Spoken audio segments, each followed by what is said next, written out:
Nokia's story does not begin with a phone. It begins with paper, cold water, and a country that had to learn how to survive. To understand how an empire evaporates, you first have to understand the ground it was built on. In 1865, Finnish engineer Fredrik Idestam saw opportunity on the banks of the Nokian Virta River in southwestern Finland. He did not build a tech company. He built a groundwood pulp mill. It was a company born of the forest, shaped by hard labor and winter conditions that punished weakness and rewarded endurance. This was the beginning of Nokia. To the Finns, there is a word that captures something deeper than grit: sishu. It means persistence under pressure, stubbornness with a spine, the refusal to yield even when the odds are ugly. That mindset would become part of Nokia's DNA long before the company ever made a phone. But paper was only the first act. Finland, in the 19th and early 20th centuries, was not an easy place to build an industrial future. It was small, remote, and forced to compete through resourcefulness rather than scale. That made companies like Nokia more than businesses. They became symbols of national ambition. If Finland was going to modernize, it needed firms that could take raw materials, transform them into industrial products, and then push outward into global markets. As the 20th century advanced, Nokia merged with the Finnish rubber works and the Finnish cable works, becoming a sprawling industrial organism. It made everything from tires to rubber boots to the thick copper cables that began to connect Finland to the wider world. By the 1960s, Nokia was a titan of the physical economy. Then something changed inside the company. Björn Westerlund, who led the cable division, looked at those wires and saw something invisible: information. He helped establish Nokia's electronics department, where engineers began experimenting with pulse code modulation and the future of digital voice. While most of the world still thought of telephones as heavy objects bolted to desks, a few engineers in Finland were already imagining a world where voice could move as data. That was the first real sign that Nokia was becoming something much bigger than a paper and cable company. And once a company learns to think in systems instead of products, the next leap becomes possible. By the 1980s, mobility was no longer a novelty. It was becoming an obsession. The world had spent decades building communication around wires. Phones lived on desks. Long-distance calls were expensive. Access was controlled. If you wanted to reach someone, you had to go where the phone was. That world was about to break apart, and Nokia was positioned to benefit from the rupture. Nokia's electronics division had moved from the sidelines to the front line.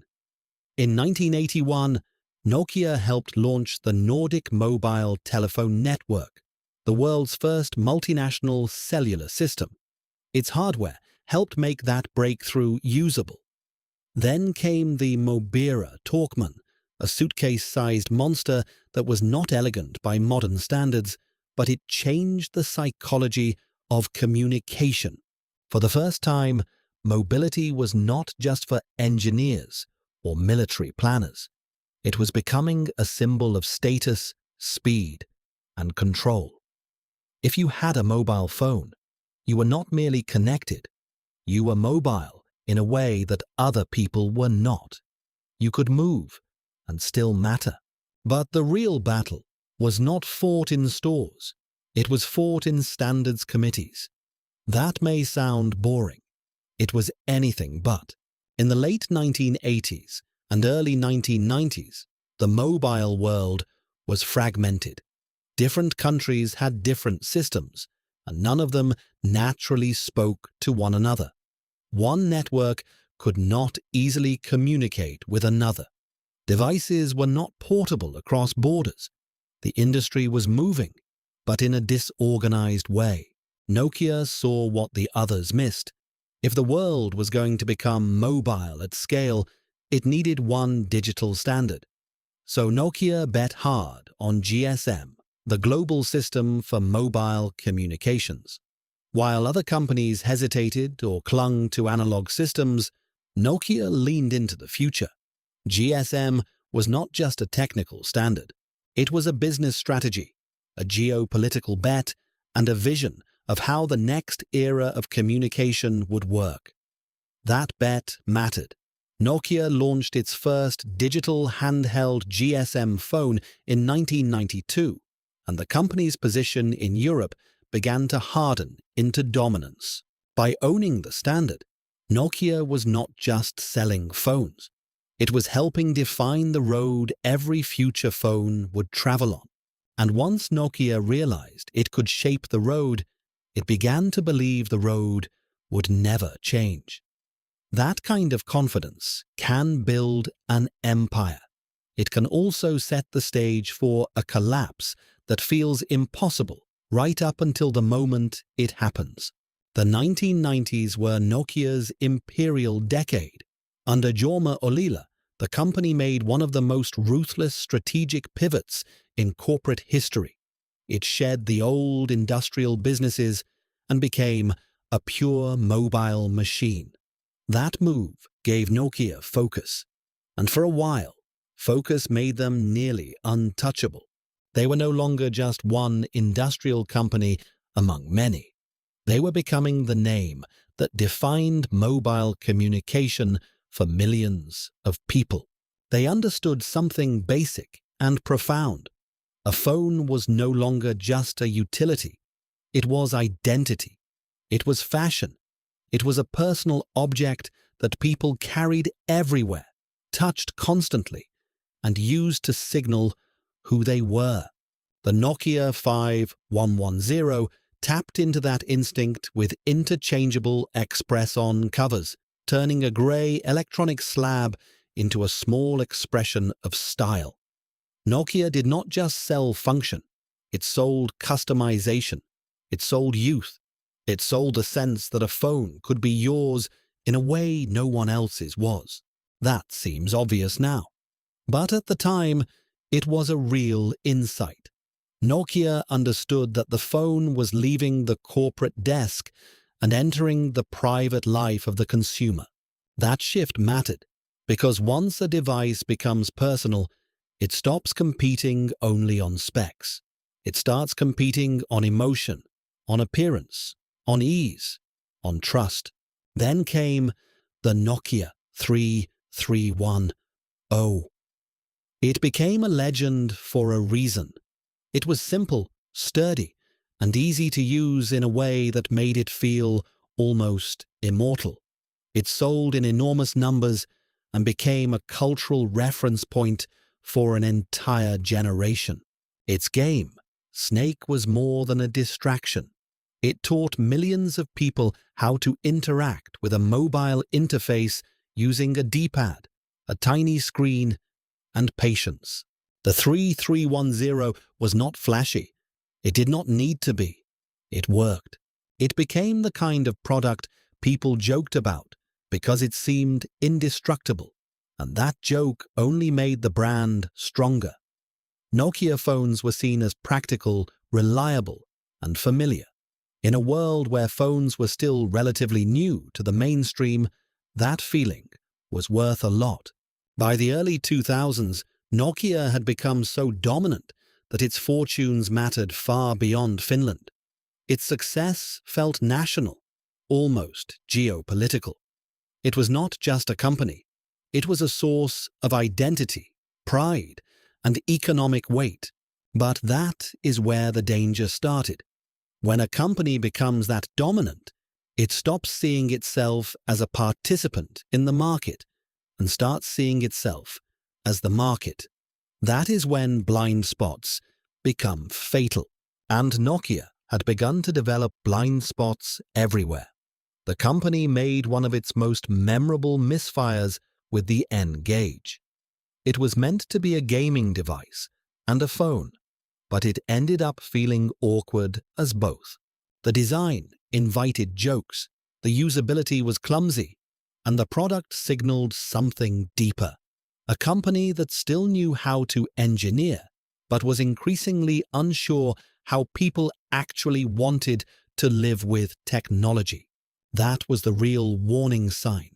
Nokia still believed that if it built the best hardware, the market would follow. But the market was no longer just about hardware. The center of gravity was slowly shifting toward software, interfaces, and ecosystems. Nokia was still playing the old game, while the rules of the new one were being written in real time. On January 9th, 2007, everything changed. Steve Jobs introduced the iPhone, and the smartphone era began in earnest. In Espoo, Nokia's headquarters, the reaction was not panic at first. It was disbelief. Nokia engineers examined the device and saw a machine that seemed expensive, ambitious, and perhaps even fragile at mass market scale. The screen was costly, the battery looked like a concern, and the whole product seemed to demand a level of software and hardware integration that Nokia's current system was not built to match. That misread was fatal. This was not just a bad reaction to one product. It was a failure to understand what the product represented. The iPhone was not only a phone, it was a new definition of what a phone could be. It turned the handset into a computing platform, and that subtle shift would change the entire industry. Nokia was trapped in Symbian, a system built for an older world.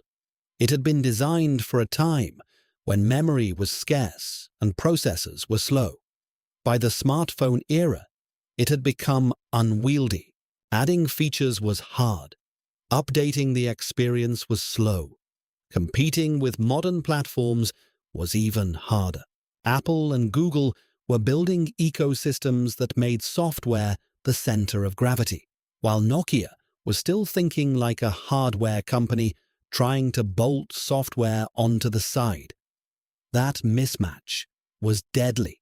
Inside Nokia, the situation only got worse because the company was not just fighting the market. It was fighting itself. Different internal teams competed for power, priorities, and resources. The Symbian camp and the MeeGo camp pulled in different directions, and the company spent years trying to decide what it wanted to become while the rest of the industry kept moving. That is the cruelest kind of corporate failure, not being beaten by a rival, but being too divided to respond fast enough. The problem was not just technology, it was culture. A company that once moved with clarity had become tangled in its own complexity. Decision-making slowed, momentum faded, talent was still there, but alignment was not. And in a technology war, speed is not a luxury. It is the weapon. By the time Nokia understood that the phone had become a screen for software, the market had already moved on. The greatest phone maker in the world had not been beaten by a better handset alone. It had been beaten by a faster operating philosophy. That is what makes the Nokia story so painful. It was not one catastrophic mistake. It was the accumulation of delays, internal friction, and assumptions that no longer matched reality. And once those assumptions started collapsing, they pulled the company down with them. By 2011, Nokia's decline was no longer theoretical. It was visible in the numbers, in the press, and in the mood of the company itself. The board brought in Stephen Elop, the first non-Finnish CEO and a former Microsoft executive, hoping an outsider might do what insiders could not.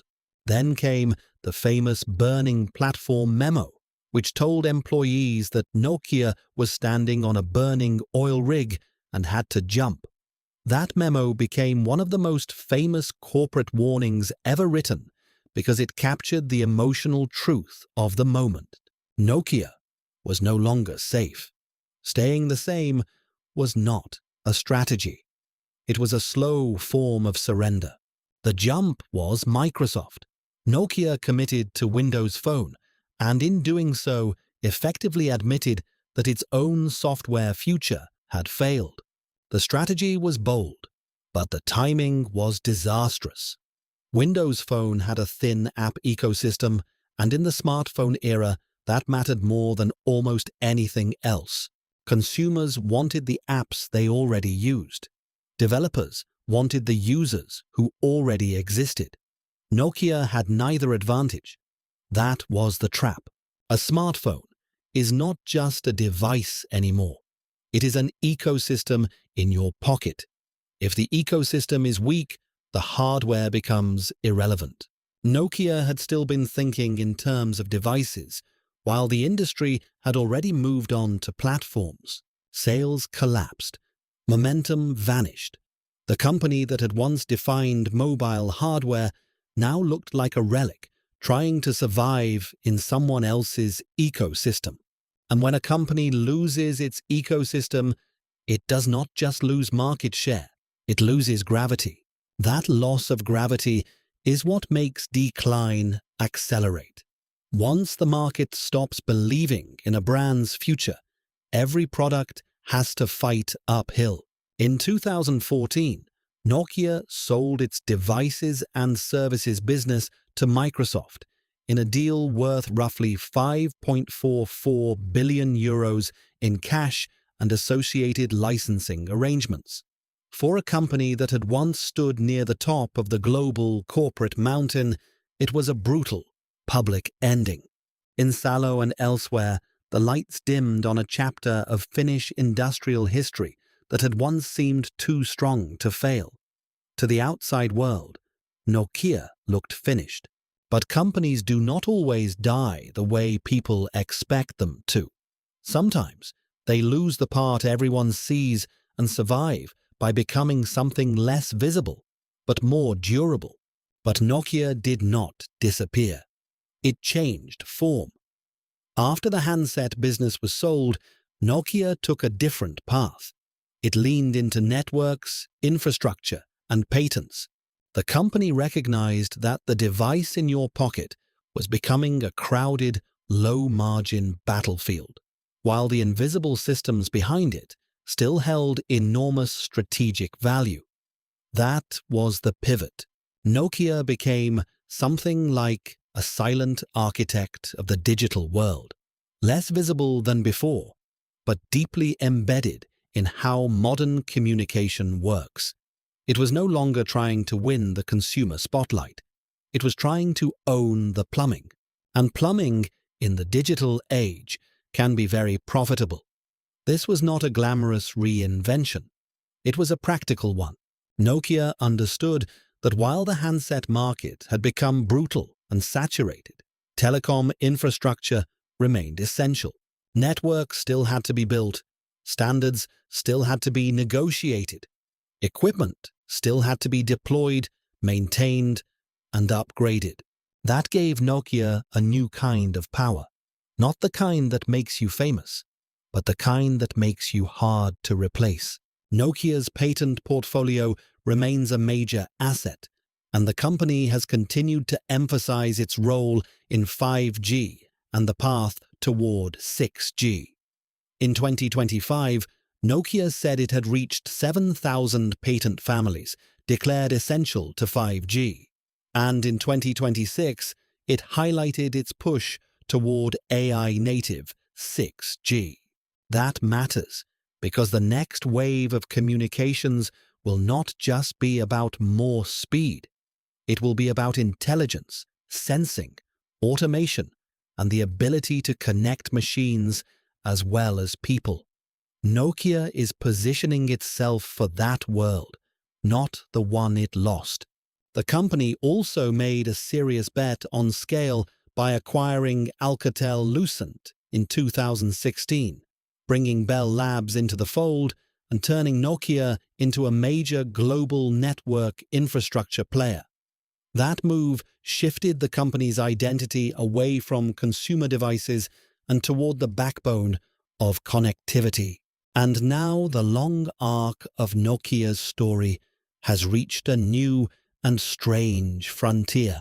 Nokia's cellular network work has even extended to the moon through lunar connectivity projects tied to NASA's Artemis ambitions and intuitive machines. It is a fitting symbol for a company that once ruled the pocket and now helps build the systems that may one day connect worlds beyond Earth. That is the real rebirth here. Not a return to glory in the old sense, but a survival strategy that turned invisibility into strength. The blue brick is gone, the handset empire is gone, but the signal remains. Nokia's story is no longer just about a company that fell. It is about a company that survived by becoming something the market did not expect it to be. That is the hardest kind of resurrection, not returning to what you were, but becoming useful again in a world that has already moved on.